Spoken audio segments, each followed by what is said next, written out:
사람이 세상을 살아가는 동안에 받는 많은 상처 중에 가장 큰 상처가 배신이라고 합니다. 믿었던 친구가 또는 사랑했던 사람이 배신을 할 때 가장 큰 상처를 받게 됩니다.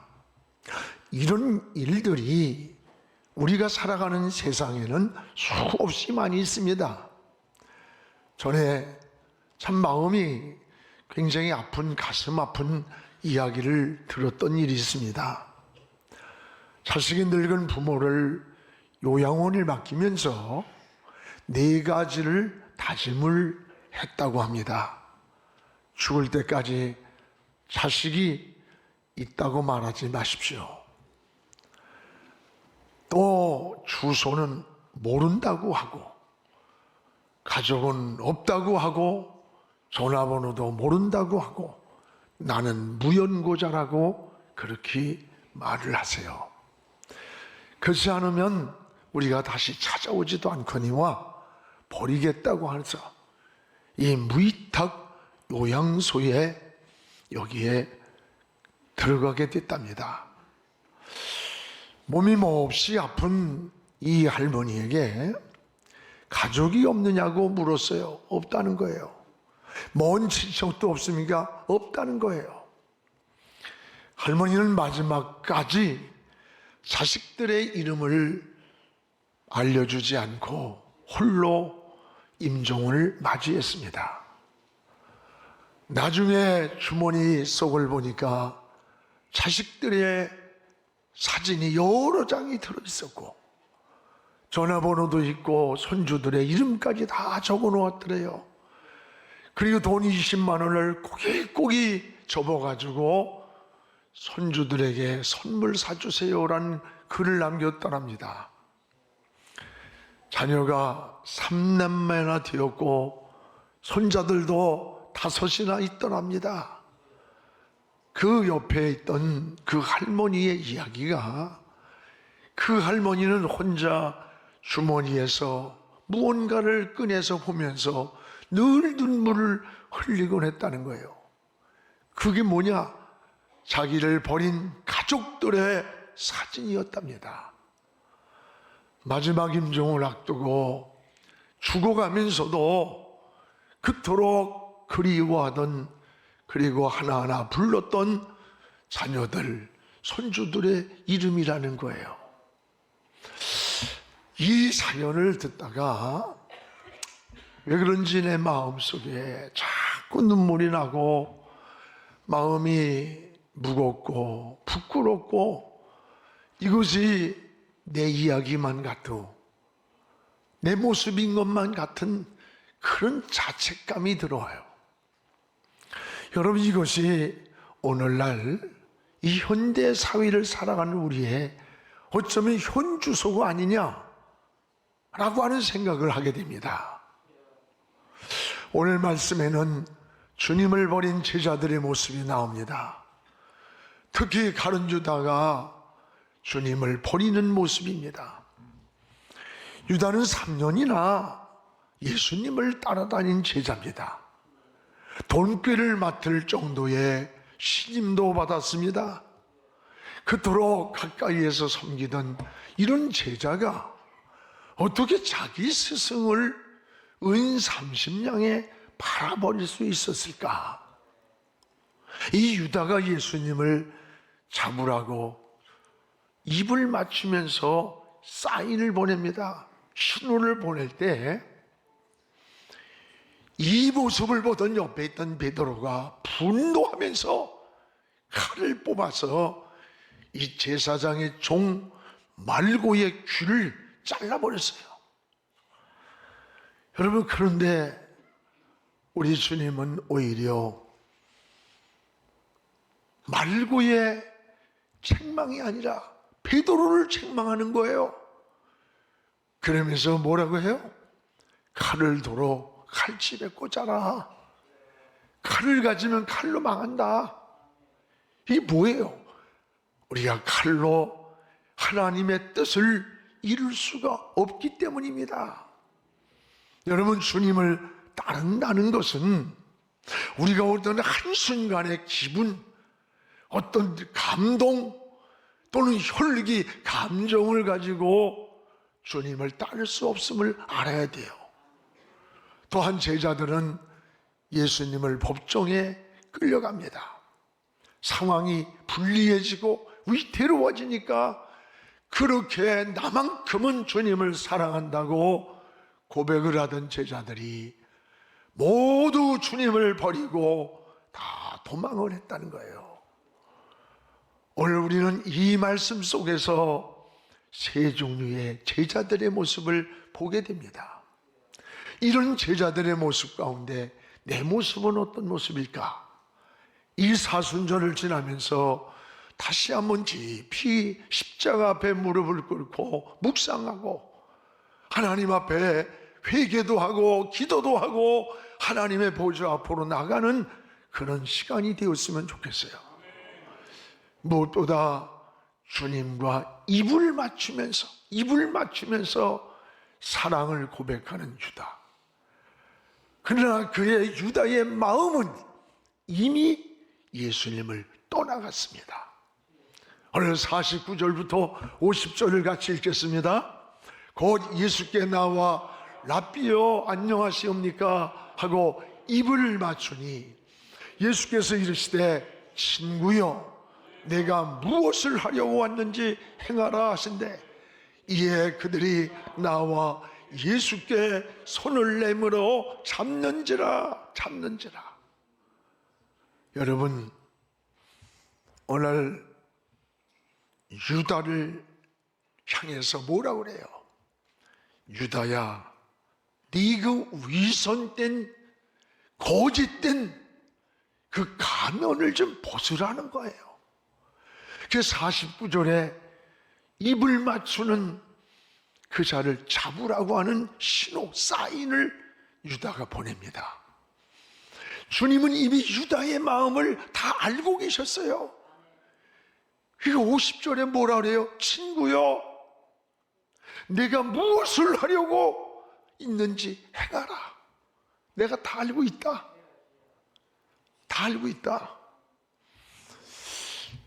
참 여러분, 이 말씀을 보면서 이 유다는 거짓되고 위선된 사랑을 고백하는 거예요. 3년간이나 따라다녔는데, 제자였는데 왜 그랬을까? 이 유다의 모습은 변화 없는 그리스도인의 모습, 예수의 생명이 그 속에 없는 자의 모습. 그래서 육신에 속하고 악한 영에게 사로잡힌 자, 아무리 3년을 따라다닌 제자라도 돈에 눈이 어두워 버렸고 이 육신에 속한 마귀의 종이었다는 거예요. 여러분, 로마서 8장 5절에 보면 육신을 따르는 자는 육신의 일을, 영을 따르는 자는 영의 일을 생각한다 그랬습니다. 영에 속한 자는 생각과 행동이 달라요. 영의 생각을 합니다. 그러면 영의 생각이 뭡니까? 하나님은 영이십니다. 하나님을 먼저 생각하는 것, 이게 영에 속한 사람의 삶이에요. 그래서 요한복음 6장 63절에 살리는 것은 영이라 그랬습니다. 영이라. 오늘 거짓 영이 사로잡으면 오늘 유다와 같은 거예요. 육신에 속하여 육신의 생각을 하고 탐욕에 빠지게 되고 진실하지 못하고 거짓된 거예요. 사람이 진실하지 못하거나 거짓될수록 자기 포장을 진실하게 합니다. 거짓된 걸 진실로 포장하는 거예요. 이것이 마귀의 본성이라는 걸 알아야 돼요. 사랑하는 여러분, 주님이 가장 성경에 싫어하는 게 뭔지 알아요? 오늘 유다 같은 이런 이중성 위선의 모습이에요. 당시 책망을 많이 들었던 자들이 어떤 세일이나 창녀나 이런 사람들이 아니에요. 오히려 종교 지도자였던 바리새인 서기관들입니다. 이들은 11조를 잘하고 주의를 잘 지키고, 그리고 옷깃에는 성경 구절을 써붙이고 다니며 우리는 저 죄인들과는 같이 서 있지도 않는다고 하면서 자기의 의를 자랑할 때 주님은 그런 기도를 듣지도 않았어요. 오히려 이들을 무섭게 책망을 하는 거예요. 어느 정도입니까? 외식하는 바리새인 서기관들, 너희의 속은 회칠한 무덤 속과 같다. 여러분, 무덤이 어때요? 잔디로 잘 단장이 되어 있는데 그 속에는 죽어있는 생명이 없는 송장이 들어있는 거예요. 썩은 송장이 들어있다는 거예요. 오늘 바리새인 서기관들을 향해서 너희들의 겉은 거룩하게 포장이 되어 있지만 너희 속은 썩어 있는 송장이 들어있는 것과 같다는 거예요. 무덤 속과 같다는 거예요.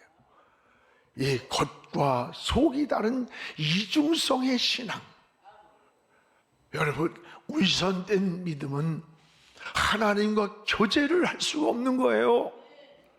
위선된 기도는 하나님이 듣지를 않아요. 위선된 사랑은 행복을 파괴하는 겁니다. 우리 주님은 진실하게 살기를 여러분에게 오늘도 원하는 거예요. 그래서 계시록 3장 7절에 보면 필라델비아 교회에 나타나신 주님은 나는 누구냐? 거룩하고 진실하사. 주님의 본체가 거룩하고 진실하심을 고백하면서 내가 다윗의 열쇠를 들고 네 앞에 인생의 문을 열어주겠다는 거예요. 그렇습니다.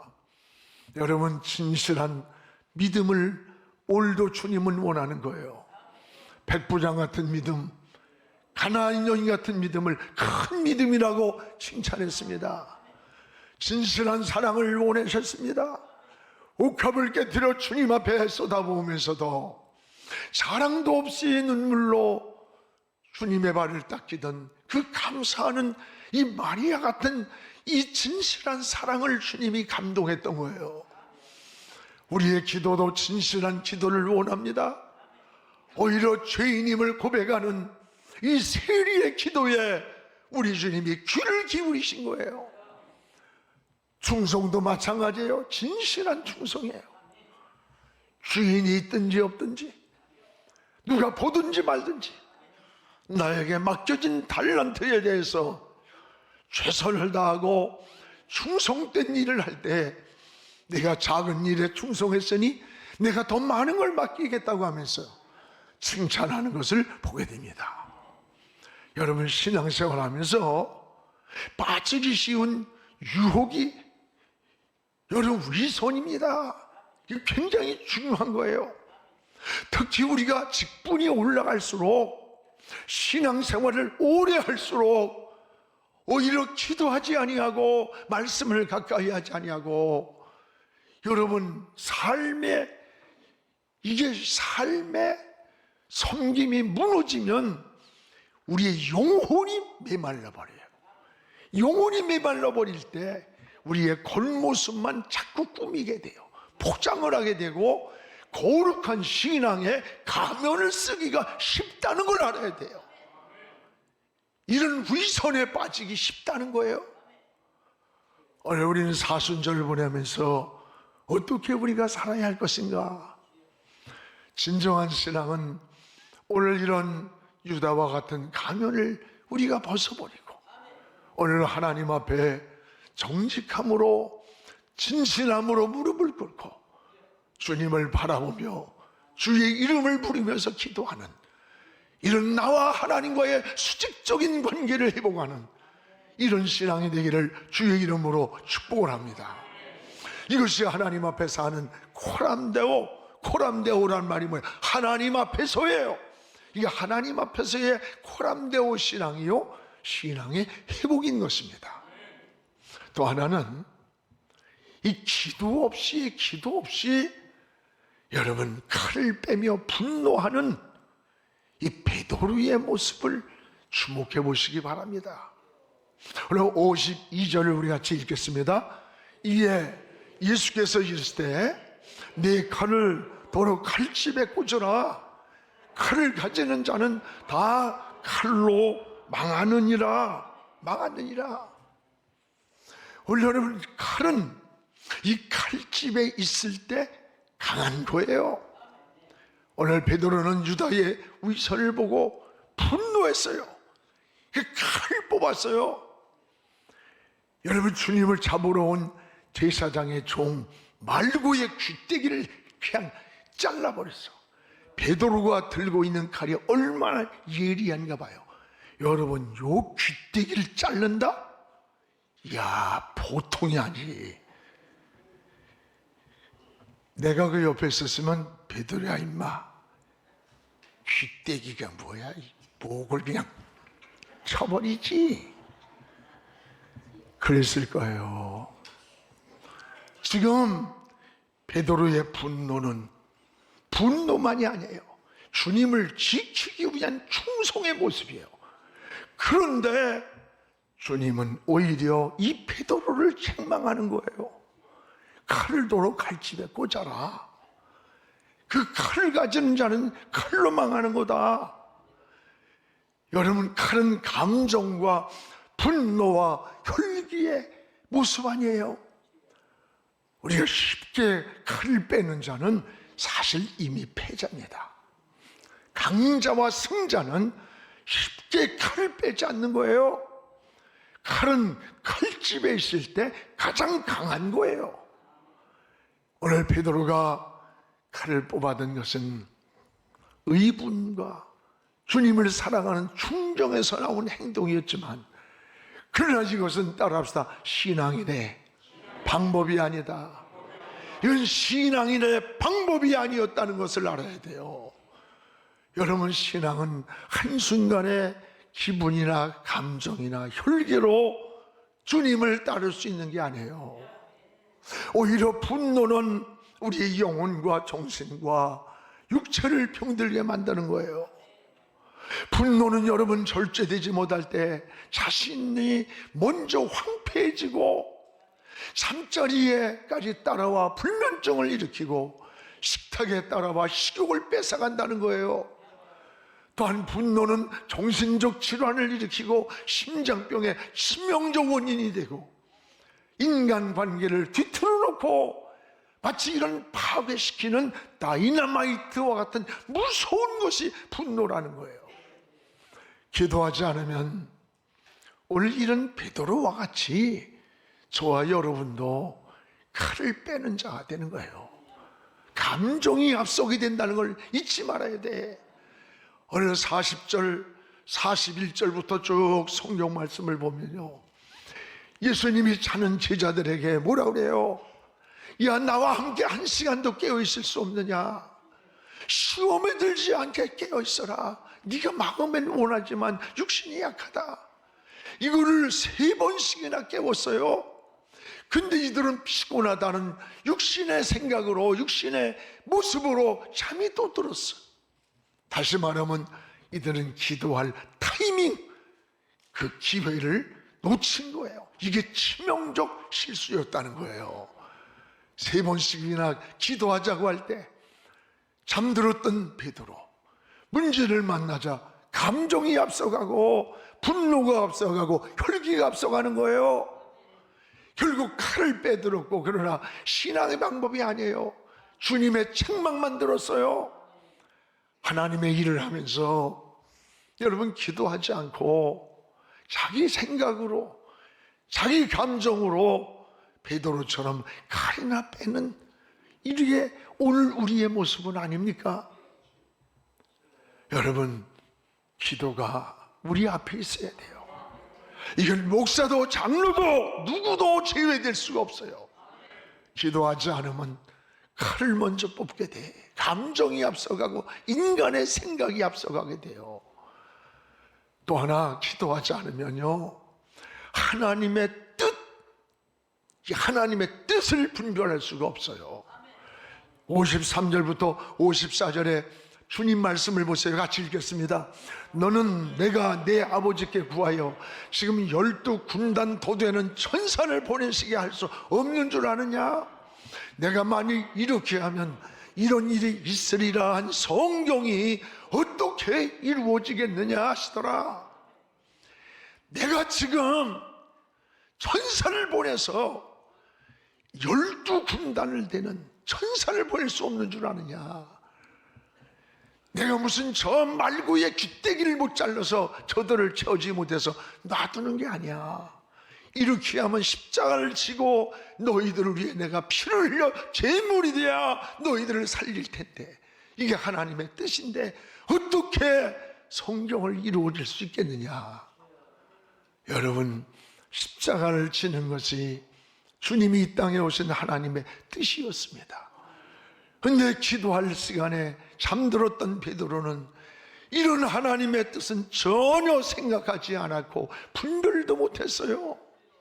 이걸 영적 무지라고 말해, 무지. 여러분, 먼저 기도로 하나님의 뜻을 묻는 것, 이게 신앙인이 걸어가는 길임을 깨닫기 바라요. 그래서 세상에는 두 가지 길이 있고 두 가지 뜻이 있어요. 여러분, 세상에는 세상으로 가는 길이 있어요. 또 하나는 하나님께로 가는 길이 있어요. 또 육에 속한 뜻이 있고 용에 속한 뜻이 있고 하나님께 속한 뜻이 있고 마귀에 속한 뜻이 있어요. 이것을 분별하는 방법이 뭐냐? 여러분, 기도입니다. 기도. 그렇다면 기도하지 않고 행동을 한다면 하나님의 뜻을 알 수도 없거니와 분별할 수도 없거니냐, 오히려 하나님의 뜻을 거스르는 것이 된다는 거예요. 기도하지 않고 주의 일하다 보면 오늘 우리는 베드로와 같이 칼이나 빼어드는 감정이 앞서고 자기 기분이 앞서고 자기 뜻에 안 맞으면 그저 하나님의 일이고 뭐고 그냥 시끄럽고 복잡하고, 이게 오늘 우리의 모습 아닙니까? 하나님의 뜻을 거스르는 일을 얼마나 많이 하고 있어요. 오늘 이 사순절을 보내면서 칼을 칼집에 꽂고 오늘 주님 앞에 무릎을 꿇고 주님을 바라보면서 저 십자가에서 흘리신 그 보혈 앞에 우리 영혼이 씻고 막힌 담이 흘리고 죄가 씻어지고 하나님의 보좌 앞으로 나가는 저 피 묻은 십자가를 붙잡고 무릎을 꿇는 이런 시간들이 사순절이 되기를 주의 이름으로 축원합니다. 또 하나, 주님을 버린 이 제자들의 변질을 보세요. 변질. 이 제자들의 변질된 모습을 보세요. 56절입니다. 우리 같이 읽겠습니다. 그러나 이렇게 된 것은 다 선지자의 글을 이루려 함이라 하시더라. 이에 제자들이 다 예수를 버리고 도망가니라. 예수님이 빌라도 법정에 서시는 그때 주님만 홀로 두고 다른 사람 다 배신해도 나만큼은 끝까지 주님을 따르겠다는 다짐하던 그들이 위태로워졌습니다. 상황이 불리했습니다. 그러니까 제자들이 다 예수를 버려두고 도망가니라. 오늘 여러분, 이 현장에 저와 여러분이 있었다면 우리의 모습은 어땠을까요? 제자들의 모습과 다르지 않았을 거예요. 우린 코로나에 몇 년을 지나가면서 그 코로나 그것 자체도 이기지 못하고 예배를 우습게 알고 신앙이 무너지고 기도가 무너지고 영적인 황폐함에 빠진 일들이 얼마나 많았습니까? 오늘 변화와 변질은 전혀 다른 거예요. 신앙은 변질되면 안 되는 거예요. 변화는 본질로 돌아가는 것이라면 여러분, 변질은 여러분 본질에서 벗어나는 거예요. 음식이 변질되면 버리게 됩니다. 약속이 변질되면 파괴가 되는 거예요. 제자들은 충성이 변질되고 믿음이 변질되었습니다. 결심이 변질되었습니다. 군중 속에 계시는 주님만 두고 다 그래서 도망을 가버린 거예요. 그 원인이 뭡니까? 기도를 놓친 거예요. 기도할 시간에 기도하지 않다 보니까 주님을 버리고 도망갈 수밖에 없는 거예요. 우리가 약해진 거예요. 신앙은 내 힘으로 하는 것 아닙니다. 주님이 힘주셔야 승리할 수 있습니다. 여러분, 주님을 우리는 또 하나 너무 멀찍이 제자들이 따라가는 거예요. 여러분, 이 멀찍이라는 말이 뭘까? 자기의 신앙을 분명히 하지 못하고 신앙생활의 회색지대에서 머물러 있다는 거예요. 이것이 치명적인 시험이 찾아오는 위기라는 걸 잊지 말아야 돼요. 이것은 여러분이 직장에서도 마찬가지예요. 사회에서도 마찬가지예요. 정치나 어디서든지 마찬가지야. 오늘 58절에 이들의 모습을 보세요. 베드로가 일찍이 예수를 따라 대제사장의 집들까지 가서 그 결말을 보려고 안에 들어가 하인들과 함께 앉아 있더라. 베드로가, 수제자인 베드로가 왜 주님을 멀찍이 따랐을까? 잡혀가니까, 위태로우니까 신분을 숨기려고. 그러나 믿음이 있기에 그래도 그 결말이 어떻든가를 보려고 하인들 속에 숨겨져 있는 거예요. 군중 속에 묻혀 있는 거예요. 이것이 신앙의 시험이에요. 위기예요. 여러분, 불분명한 신앙인의 모습, 이것이 여러분 베드로의 문제입니까? 여러분이 직장에서, 사회에서, 여러분이 있는 환경에서 우리의 모습이 이렇게 불분명하게 머물러 있지 않습니까? 그래서 시험과 유혹이 많은 거예요. 내가 그리스도인임을 분명히 할 때, 그때는 욕을 할 수도 있고 비방할 수도 있지만 여러분은 시험을 이길 수가 있는 겁니다. 군성 속에 묻혀서 신분을 감추는 이 초라한 모습이 더 큰 시험과 후회와 훗날에 하나님 앞에 부끄러움이었다는 거예요. 이런 신앙이 더 시험이 많았음을 깨닫기를 바랍니다. 신앙은 분명해야 합니다. 성도는 주님과 멀어져 있는 시간에 시험이 찾아오고 마귀가 틈을 탄다는 것을 기억하시기 바랍니다. 주님보다 앞서가면 교만해지는 거예요. 주님 뒤에가 있으면 떨어지기 쉬운 거예요. 그리스도인은 어떻게 사는 거냐? 주님과 함께 동행하는 거, 동행. 이것이 그리스도인이 살아가는 삶인 것입니다. 여러분, 그런데 제자들은 주님을 멀찍이 따라가다가 위기가 닥쳐오니까 주님을 버리고 떠나간 거예요. 세 종류의 제자들, 이들을 보면서 나는 어떤 모습인가? 주님을 따르는 일만큼은 우리의 의지나 결심이나 감정으로 안 돼요. 검은 칼집에 있을 때 힘이 있는 거야. 쉽게 검을 빼지 마세요. 감정으로 되는 게 아니야. 기도할 때 감정을 다스릴 수 있는 거예요. 하나님의 뜻이 분별되는 거예요.